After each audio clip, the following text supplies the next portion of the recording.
예배 참여 여러분들에게 하나님의 은혜와 평강이 넘치기를 기원합니다.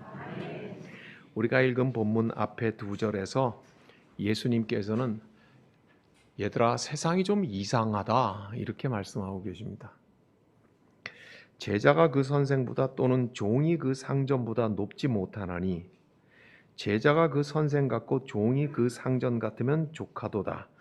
집 주인을 바알세불이라 하였거든 하물며 그 집 사람들이랴.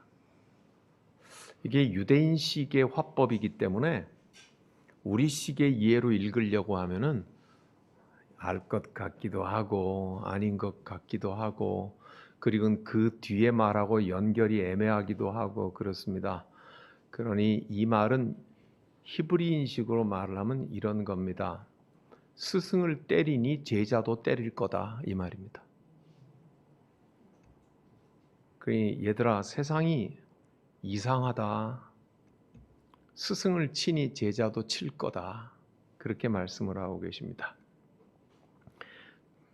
그런 다음에 우리가 읽은 본문 그런즉 그들을 두려워하지 말라. 그리고 우리가 읽은 끝절 31절도 두려워하지 말라 너희는 많은 참새보다 귀하다. 그래서 우리가 읽은 말씀은 두려워하지 말라는 것에서 시작해서 두려워하지 말라는 것에서 끝이 납니다. 이 이상한 세상과 우리는 조화롭지 못할 것이니 불화할 것이니 너희는 두려워하지 말라. 그렇게 주님께서 말씀하시는 것은 그리스도인은 새로운 피조물이죠. 우리는 불교에서 말하는 돌을 닦듯이 도 닦아서 수준이 점점 올라가서 마침내 탁 해탈의 경지에 이르러서 저 열반의 지경에 가서 피안의 언덕을 넘어가는 어렵습니까? 네. 그 해탈을 해서 성불한다, 부처가 된다 이런 신앙이 아니죠. 우리에겐 희망이 없다. 우리는 죄인이다. 위로부터 주께서 베푸시는 은총만이 우리를 구원하실 수 있다. 이렇게 믿죠.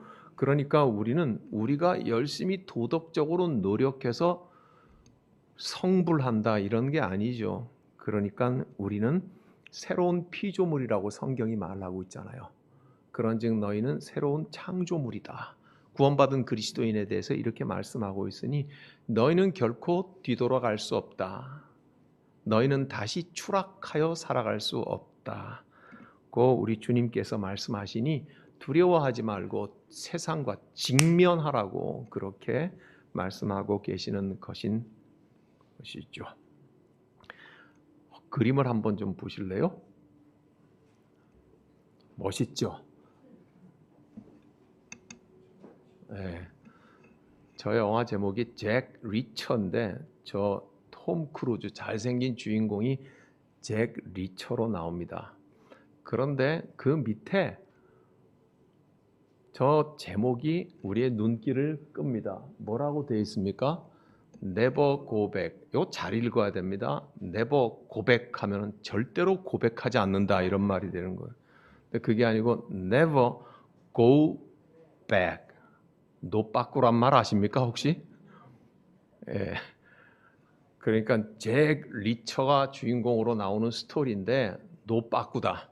뒤돌아갈 수 없다고 하는 영화입니다. 저 사람은 아주 특수한 군인 중에 특수한 군인입니다. 고도의 훈련을 받은 군인인데 소령으로 제대를 합니다. 그래서 이제는 평범한 일반인의 삶을 살고 싶다고 말을 하는데 세상이 그를 그냥 두지 않습니다. 어마어마한 일이 그의 주변에서 일어나고 저 사람이 지켜야 될 사람이 그 일에 휘말려 들어가면서 그래서 저는 저 제목을 TV에서 이렇게 보다가 왜 Never Go Back으로 했을까 하는데 처음에는 민간인으로 일반인으로 살기를 원했지만 점점 그 사건과 상황의 소용돌이 속으로 빠져들어가면서 사람을 지키고 그리고 비밀을 파헤쳐가면서 본인 스스로가 그렇게 말을 합니다. 아, 깨달았다. 노빠꾸구나. Never go back. 결코 나는 이전 일반인의 사람으로 되돌아갈 수 없겠구나 하고 그 엄청난 일을 완성을 시키는 영화입니다. 이제 그만 보죠. 굉장히 잘생겨서 제가 질투를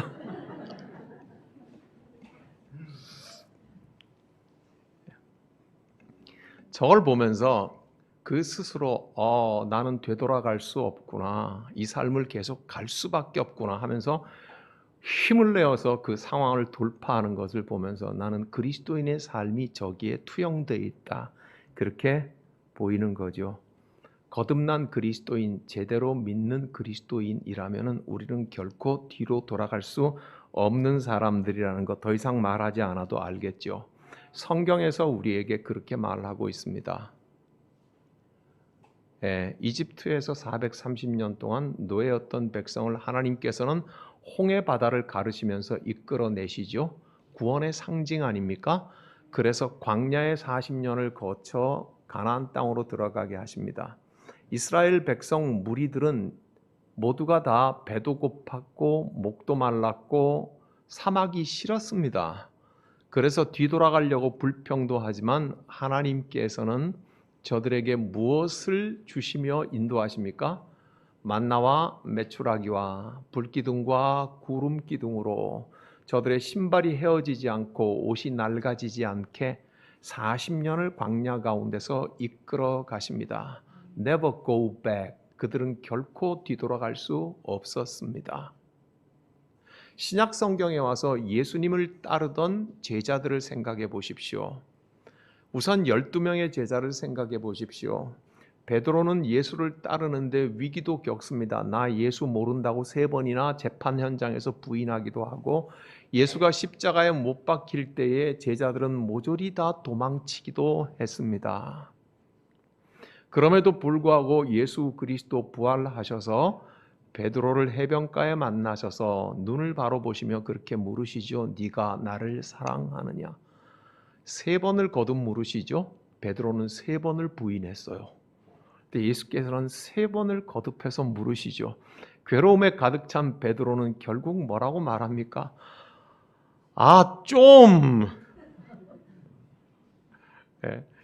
내가 주를 사랑하는 줄 주께서 아시지 않습니까? 그죠? 그러니 우리 주님 뭐라고 마지막에 말씀하세요? 알았다, 됐다, 내 양을 먹이라. 그렇게 하시면서 그들을 품에 다시 안고 죽기까지 이번에는 인도하시는 것을 보지 않습니까? 예수께서는 12 제자에게 무엇으로 보호하시고 인도하셨습니까?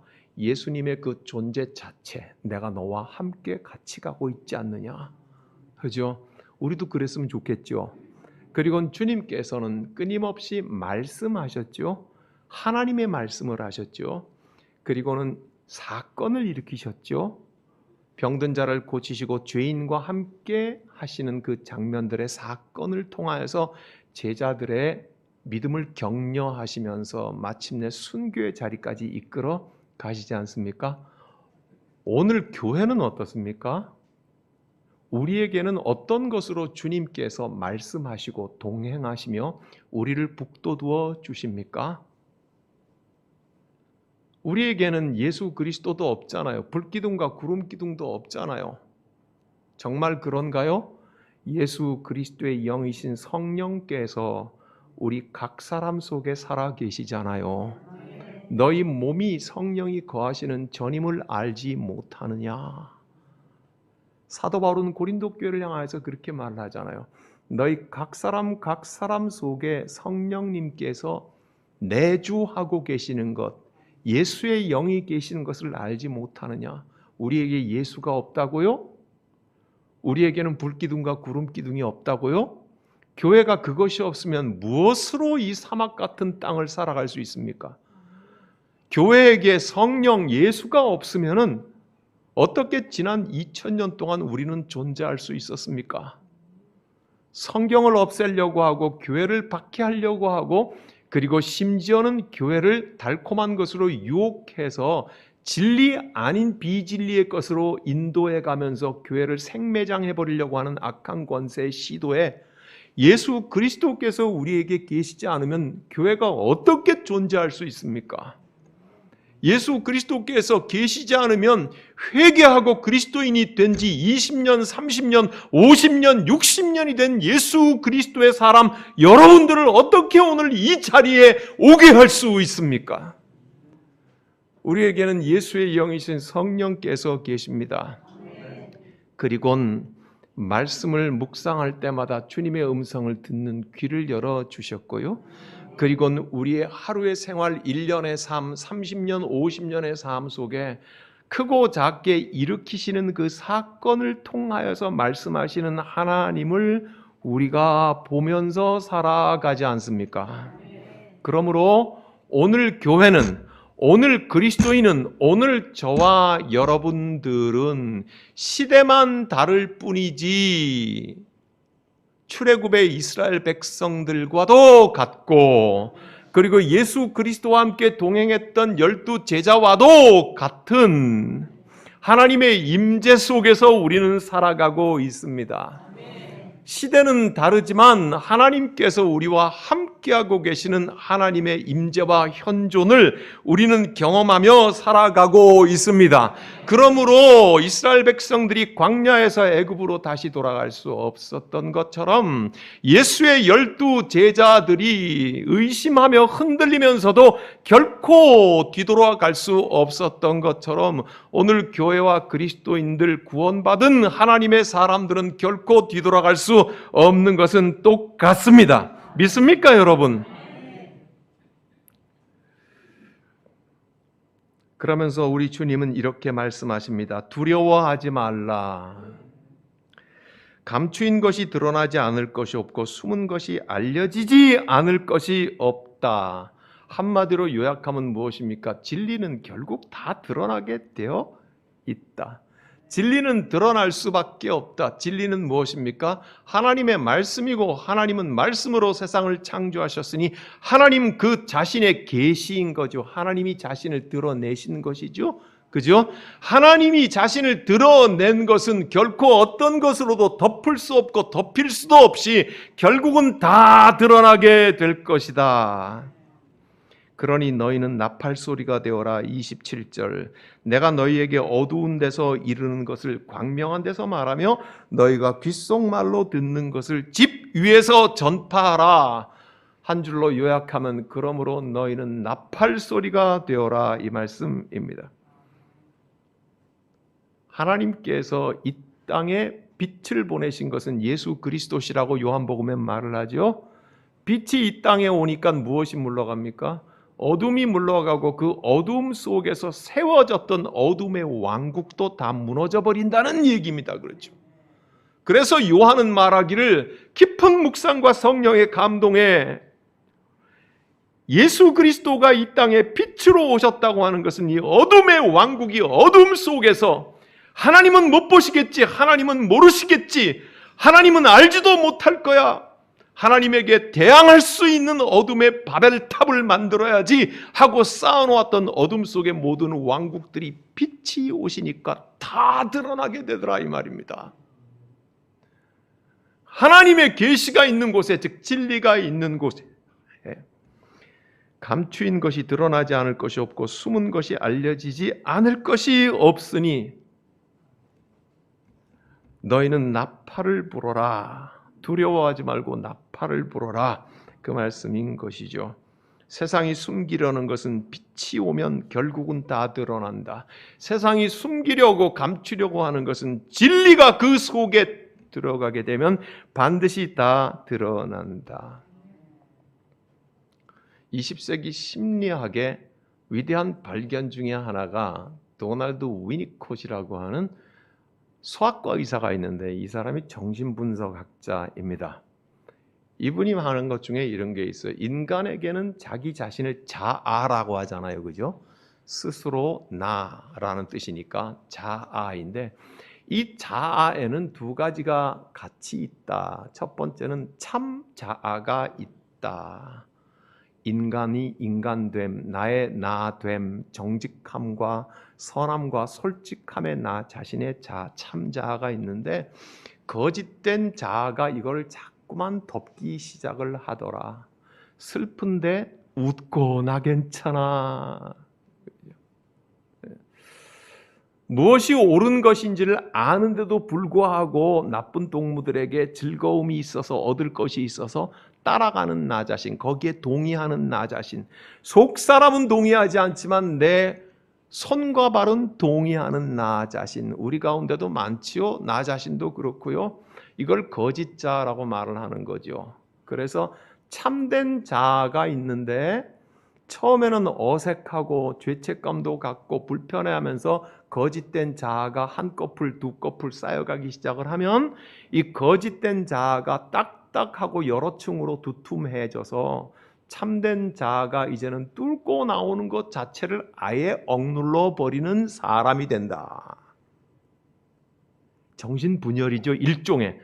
꼭 정신분열이 병원에 갇히는 것만은 아닙니다. 심리적인 정신분열이 우리의 인간 가운데 있다고 하는 것입니다. 세상을 살아가는 것, 세상의 어둠의 나라는 이렇게 만들어지는 것이에요. 진리가 무엇인지, 참된 것이 무엇인지, 애단동산에서 주님께서 복되게 하신 것이 무엇인지 모르지 않음에도 불구하고 헛된 것들이 자꾸만 거듭 덮이니까 세상 다 그렇게 하는데 뭐 우리 아버지도 우리 할아버지도 나한테 그렇게 가르쳤고 모든 학교가 그렇게 가르치고 있고 세상이 다 그렇게 가르치고 있고 이런 방식으로 살아가는 것이 마땅한데 하고 거짓 자아가 두툼하게 쌓여서 참된 자아가 발현되고 튀어나올 수 없는 이 어둠의 세상 한가운데에 우리 주님께서 말씀하시기를 내가 너희에게 말한 것이 반드시 드러나게 될 것이며 세상이 무엇이 옳은지를 반드시 알게 될 것이라고 주님이 말씀하시는 것이죠. 그러니 무슨 말이에요? 너희에게는 세상을 깨우는 권능이 있는 복음이 있으니 두려워하지 말라. 너희는 그 나팔을 부는 자들이 되어라. 그렇게 말씀을 하고 계시는 것이죠. 그러면 생각기게 내가 너희에게 어두운 데서 이르는 것, 너희가 귓속말로 듣는 것, 27절에 그렇게 말하고 있어요. 주님께서 우리에게 귓속말로 자그맣게 하셨대요. 그 말을 나팔 소리가 되어서 불어라. 그 말씀이죠. 너희에게 이른 귓속말은 대낮에 지붕에서 외쳐라 하고 있어요. 무엇일까요? 우리 주님의 귓속말을 좀 들으셨나요? 우리 주님께서 우리에게 조용히 어두운 가운데서, 즉 분위기 있는 자리에서만 들릴 수 있는 귓속말 들으셨나요? 언제요? 우리가 고난 가운데 있을 때, 우리가 말로 할 수 없는 슬픔 속에 빠져 있을 때, 나는 더 이상 희망이 없다고 절망 가운데 처져 있을 그때에, 너무너무 아파서 고통 가운데 있을 때, 내가 너무너무 가난하지만 아무도 나의 도움이 되지 않을 그때에, 내가 눈물을 지을 때 그때에 내 기도 속에서 나에게 말씀하시던 그 음성, 성경을 펴고 그 말씀에 깊이 빨려 들어갔을 때 그때 말씀하시던 그 예수 그리스도 우리는 들었어요. 아까 말했잖아요. 광야의 이스라엘 백성들에게는 만나와 메추라기와 불기둥과 구름기둥으로 인도하심처럼 제자들에게는 예수 그리스도께서 동행하시며 말씀하시며 사건을 통하여서 하나님이 함께 한다는 것을 보여준 것처럼 오늘 교회 그리스도인에게는 각자 우리 속에 살아계신 거룩한 성령님 홀리 스피릿이 계셔서 우리의 기도 가운데, 우리의 찬송 가운데, 우리의 말씀을 묵상하는 가운데 우리 속에 살아계신 성령님께서 우리에게 주의 음성을 들려주시죠. 시대는 다를지라도 우리는 동일한 하나님의 임재 아래 살아가고 있다는 것 우리는 들었어요. 그래서 주님께서 말씀하시죠. 너희에게 내가 귓속말로 했다고 하잖아요. 황 목사처럼 고함 지르시지는 않은 거예요. 그래서, 예. 저는 가끔 자는 사람 깨워야 되겠다는 생각이 들어서 고함을 지르지만 우리 다시 집중해서 이래요. 내가 너희에게 귓속말로 이른 것. 이건 뭐예요? 은밀한 소리죠. 세상은 들을 수 없는 소리라는 거죠. 예, 그렇죠. 사도 바울이 다메섹으로 갈 때 빛 가운데 휩싸이죠. 예수의 빛 가운데 휩싸이죠. 같이 가는 사람들은요, 우리 주님의 음성을 듣지 못하잖아요, 그죠? 그러나 사울은 그것을 듣잖아요. 집 가라 하는 거리의 끝집에 가라고 말을 하죠. 그죠? 봉사가 되어서 거기에 가죠. 그런 것처럼 저와 여러분이 새벽기도 안 하던 사람이 갑자기 새벽기도 할 적에는 왜 그런 거예요? 1번 로또에 대박이 나가지고 새벽기도를 나온다. 2번 아파트를 샀는데 2배로 올라서 새벽기도를 나온다. 3번 어제 병원에 가 정기검진을 받았더니 의사가 매우 불안한 소리를 했기 때문에 나온다. 몇 번이에요? 그죠? 우리는 고난 가운데 주를 찾습니다. 예. 이게 페이소스가 있지만 우리는 고난 가운데 주를 찾아요. 나의 고난, 나의 슬픔, 나의 절망, 나의 고통, 내 가난함, 내 억울함, 내 눈물, 그때에 우리 주님께서는 우리에게 귓속말을 하십니다. 내가 너를 사랑한다. 내가 너의 눈물을 아노라. 담대하라. 두려워 말라. 내가 너를 붙들고 있다. 그러면서 우리 주님께서 우리에게 알게 하십니다. 슬픔이 너의 주인이 될 수 없다. 가난도 내 주인이 될 수 없고 억울함도 너를 붙잡는 주인이 될 수 없어. 절망이 너의 주인이 될 수 없어. 들리지? 내가 너의 주 되신다.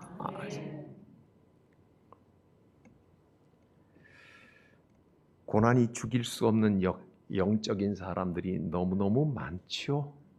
시편 23편 우리가 암송하다시피 하고 있지만 다윗의 고통스러울 때 지었던 시거든요. 여호와는 나의 목자시니 내게 부족함이 없으리로다 하는 말은 획 뒤집으면요, 부족함이 너무너무 많아. 도망다니니까, 왕에게 도망다니니까 쫓겨서 왕이 죽이려고 하는데, 예? 부족한 게 너무너무 많고 나를 인도할 사람이 하나도 사람 중엔 보이지 않아요. 그러니까 뭐라고 말을 하는 거예요? 여호와는 나의 목자시니 내게 부족함이 없으리로다. 그가 나를 푸른 초장 쉴 만한 물가로 인도하시는 도다. 확신하게 얘기하잖아요. 확 뒤집어 보세요. 쉬고 싶은데 쉬지 못하고 도망다니는 사람이 푸른 풀밭 사막에서 글로 다니게 하겠어요? 왕이 바위산으로 몰아넣죠. 골짜기로만 몰아넣죠. 그죠? 그러니까 너무너무 고통스러우니까 뭐라고 말을 하는 거예요? 푸른 풀밭 쉴 만한 물가로 나를 인도하시는 도다. 주님의 음성을 듣지 않는 사람은 그 말을 할 수 없어요. 예. 너무도 많은 믿음의 사람들이 주님의 음성을 듣고 오늘 이 자리에까지 와 있습니다. 저와 여러분들도 그렇습니다. 예수님께서는 세상에 대해서 어떻게 정의, 세상은 무엇이다 말을 하느냐 하면 그 전에 물어볼 것이 있어요. 삶은 뭐다? 계란이다. 달걀이던가.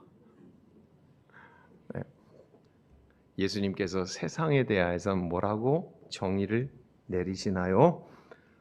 몸만 죽일 수 있는 곳. 28절 앞부분에 뭐라고 말씀하세요? 몸은 죽여도 영혼은 능히 죽이지 못하는 자들이 있는 곳. 그러니 무슨 말이에요? 몸만 죽일 수 있는 곳. 이때 죽음은 우리의 육체의 죽음을 말하는 것이니 단백질 덩어리, 지방 덩어리, 탄수화물로 이루어지고 몇 가지 미네랄로 이루어진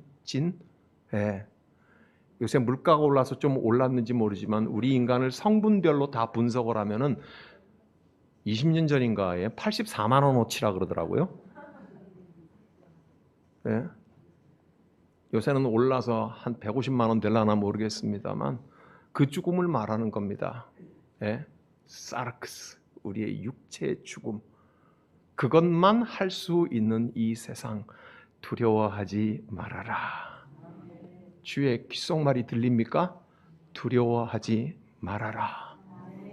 너는 하나님을 두려워하라. 그래서 오늘 성경은 두려운 하나님, 두려움이라고 쓰지만 우리가 읽기는 사랑이라고 읽는다. 그러므로 너희는 하나님을 사랑하라. 기도하겠습니다. 주님 은총을 감사드립니다. 주님의 한없는 은총을 감사드립니다. 주님 우리에게 지금도 살아계셔서 거룩하신 성령께서 우리 각 사람에게 말씀하시며 우리 공동체에게 말씀하시며 이 시대에게 말씀하시나이다. 주께서 이 시대의 두꺼운 거짓된 자아를 뚫어 부수시고 무엇이 진리인지 무엇이 구원인지 알게 하시나이다. 우리는 지붕 위에 올라가서 나팔을 부는 자들이 되게 하여 주시옵소서. 몸만 죽일 수 있는 세상을 두려워하지 아니하고 마침내 저들도 스스로 더 이상 속이지 못할 세상을 두려워하지 않게 하여 주시옵소서. 우리 주님 예수 그리스도의 이름으로 기도하옵나이다. 아멘.